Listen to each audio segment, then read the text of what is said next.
जय श्री कृष्णा, राधे राधे। आज आप सुनेंगे वट सावित्री व्रत पूजा विधि और साथ में सुनेंगे गाथा।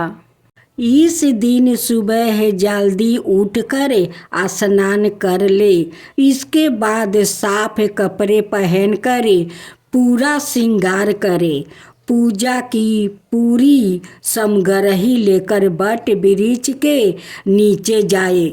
आप चाहे तो घर में छोटा सा वट वृक्ष लगाकर भी पूजा कर सकती है। पूजा करने से पहले उस जगह की अच्छे से सफाई कर ले और सारी सामग्री रख ले। वृक्ष के नीचे लाल कपड़ा बिछाए और उस पर सावित्री, सत्यवान और यमराज की फोटो स्थापित करे। दीप और धूप प्रज्वलित करे।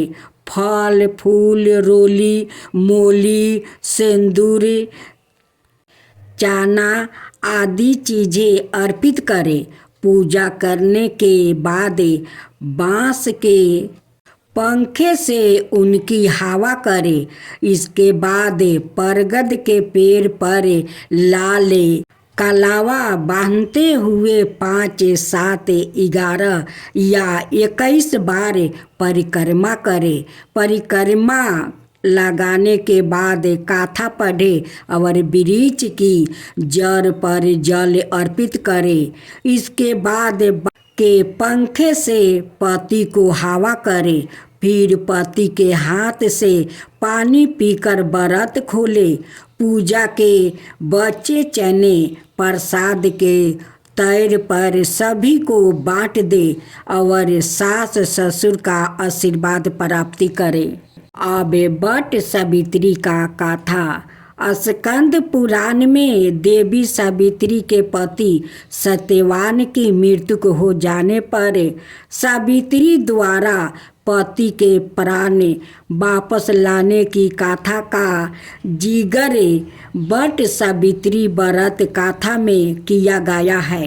इस गाथा के विषय में कहा गया है कि यह गाथा सौभाग्य प्रदान करने वाली है। इसलिए वट सावित्री व्रत के दिन वट वृक्ष के नीचे इस गाथा का विस्तार पूर्वक पाठ करना चाहिए और सुहागिन महिलाओं को इस गाथा को सुनना चाहिए। राजसी अश्वपति की एकमात्र संतान थी। सावित्री विवाह योग्य होने पर सावित्री ने वनवासी राजा धूमत सेन के पुत्र सत्यवान को पति रूप में चुना। लेकिन नारद जी ने उन्हें बताया कि सत्यवान अल्पायु है और ठीक 1 बरस बाद उनकी मृत्यु निश्चित है। तो भी सावित्री अपने निर्णय से हटी नहीं। वो समस्त राज वैभव त्याग कर सत्यवान के साथ उनके परिवार की सेवा करते हुए वन में रहने लगी। जिस दिन सत्यवान के महापरायण का दिन था, उस दिन वो लकड़ियाँ काटने जंगल गया। सावित्री भी उनके साथ चली गई।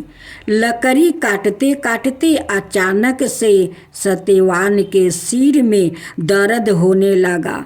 सावित्री ने कहा कि आप कुछ देर मेरी गोद में सिर रख कर सो जाइए, फिर हम आश्रम की ओर चलेंगे।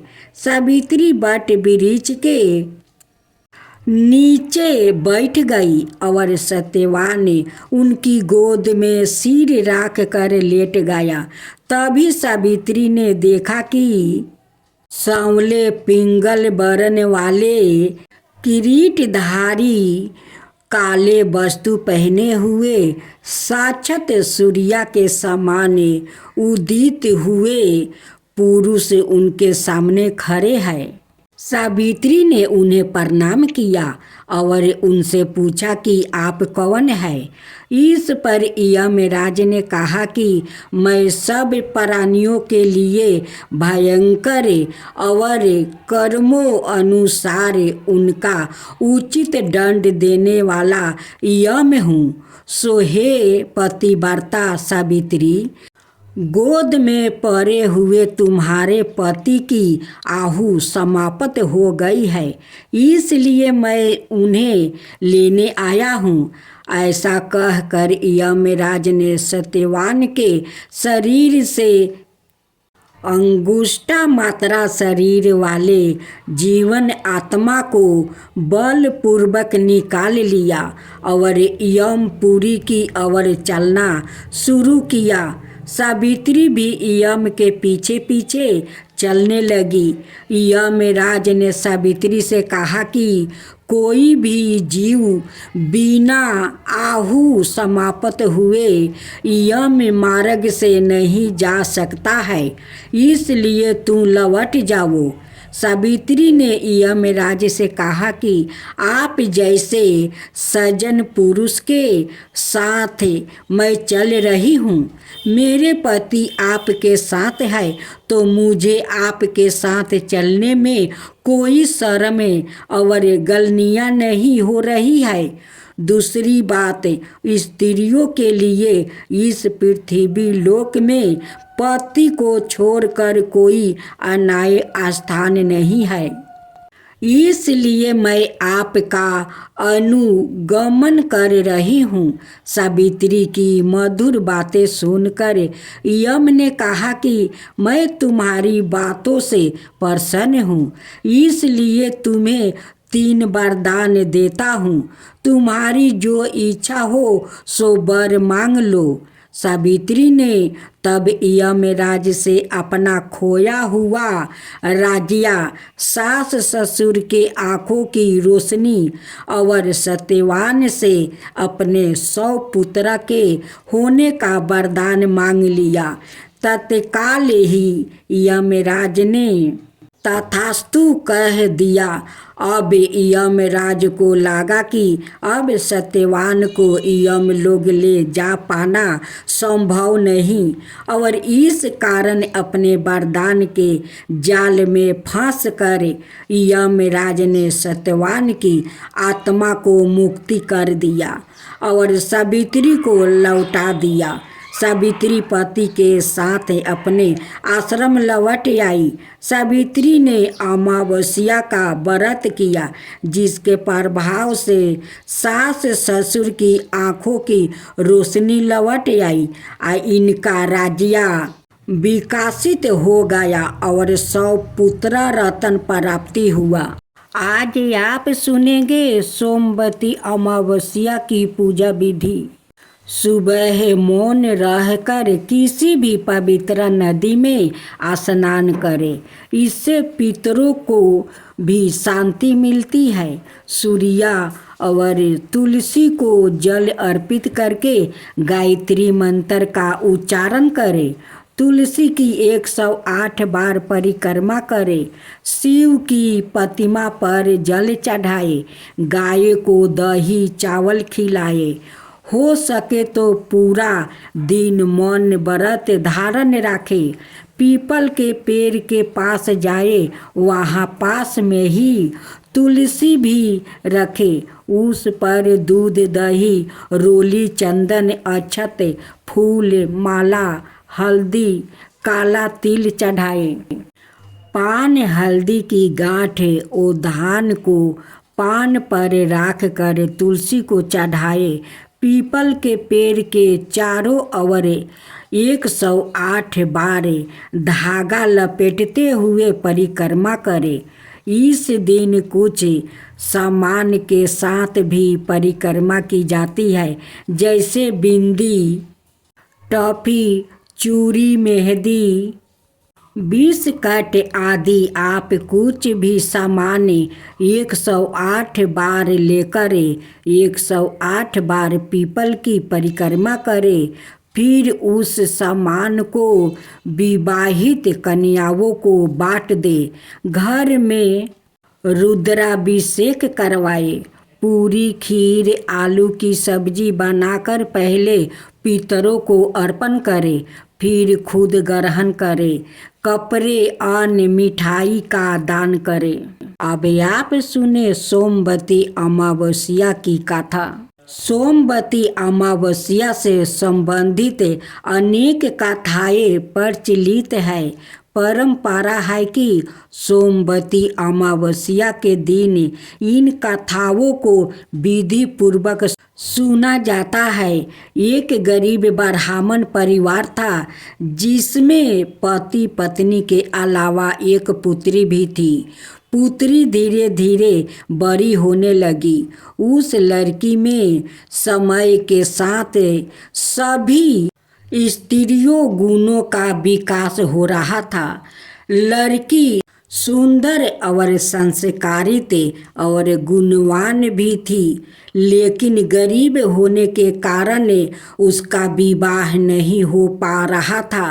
एक दिन ब्राह्मण के घर एक साधु पधारे, जो कि कन्या के सेवा भाव से काफी प्रसन्न हुए। कन्या को लंबी आयु का आशीर्वाद देते हुए साधु ने कहा कि कन्या के हथेली में विवाह योग रेखा नहीं है।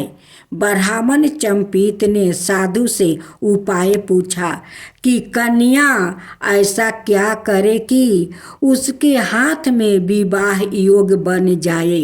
साधु ने कुछ देर विचार करने के बाद अपनी अंतर्दृष्टि से ध्यान करके बताया कि कुछ दूरी पर एक गांव में सोना नाम की धोबिन अपने बेटे और बहू के साथ रहती है, जो कि बहुत ही आचार विचार और संस्कार वाली थी। पति परायण है।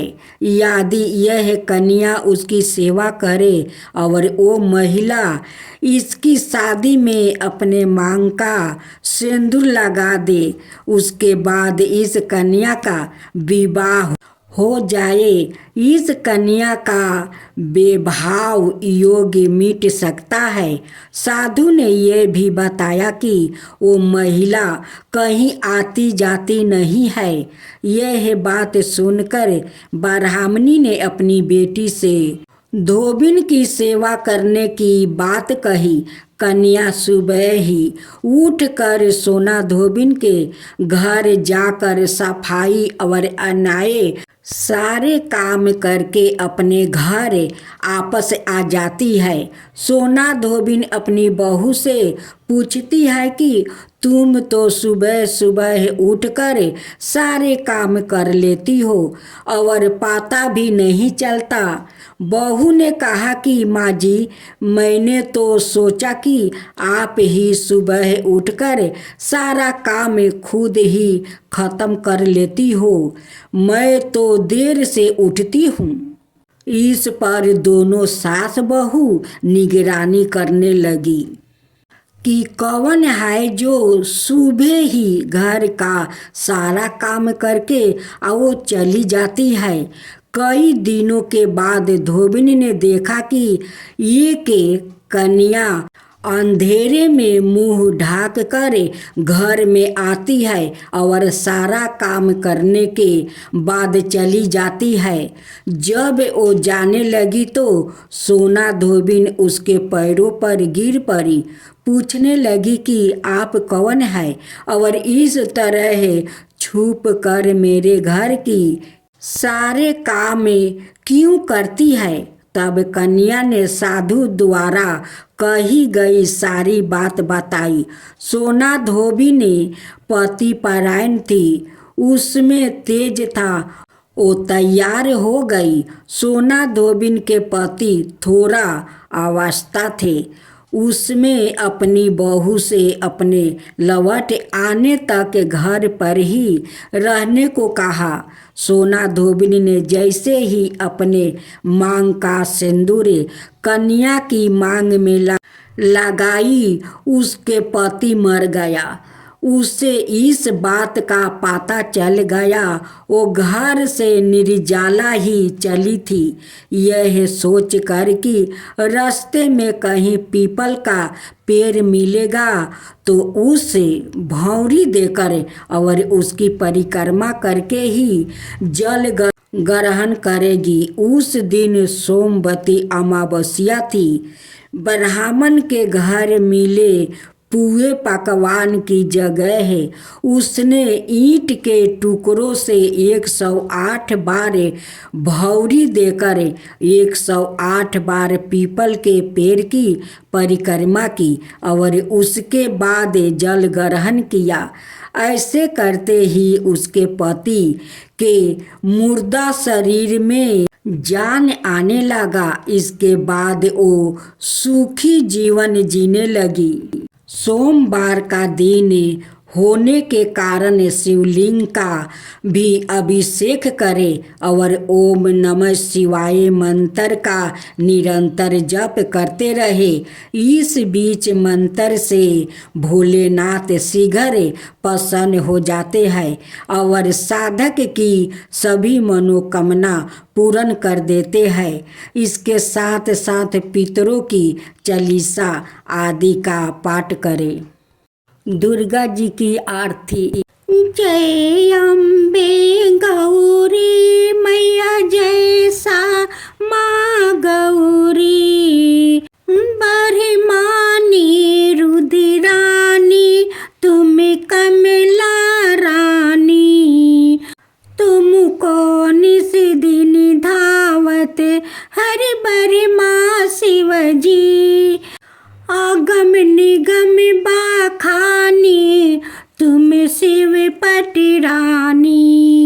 जय अम्बे गौरी मांग सिंदूर विराजत टीको मृग मध को 64 योनि गावत नृत्य करत भाको उजाल से धावो नैना चंद्र बदननी को बाजत ताल मृदंगा और बजत डमरू। जय अम्बे गौरी जय अम्बे गौरी कालक समान काले वरे रक्तंबर राजे तुम हो जग की माता तुम ही हो भारत रक्त विष्णु गले माला कुंडल पर साजे भक्तन की दुख हरता सुख संपत्ति करता।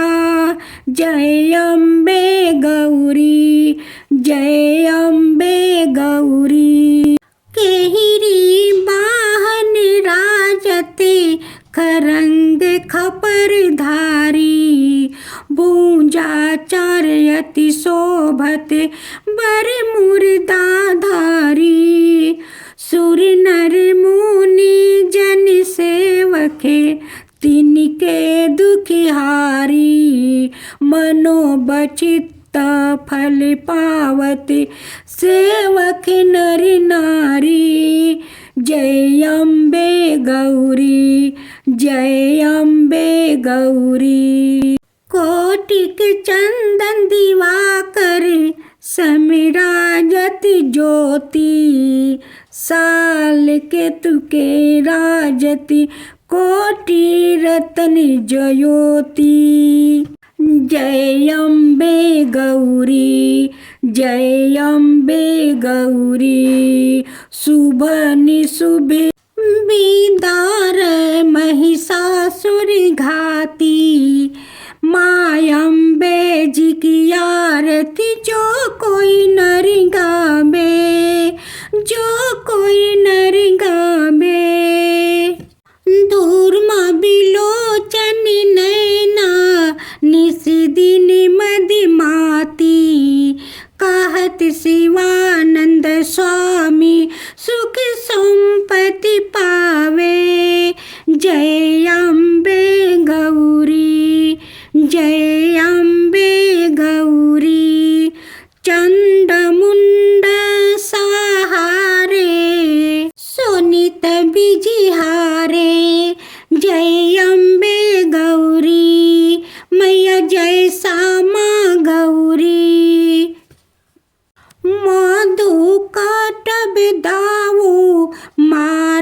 असुर भयहीन करे, तुमको निस दिन धावते हरि बर माँ शिवजी। जय अम्बे गौरी, जय अम्बे गौरी।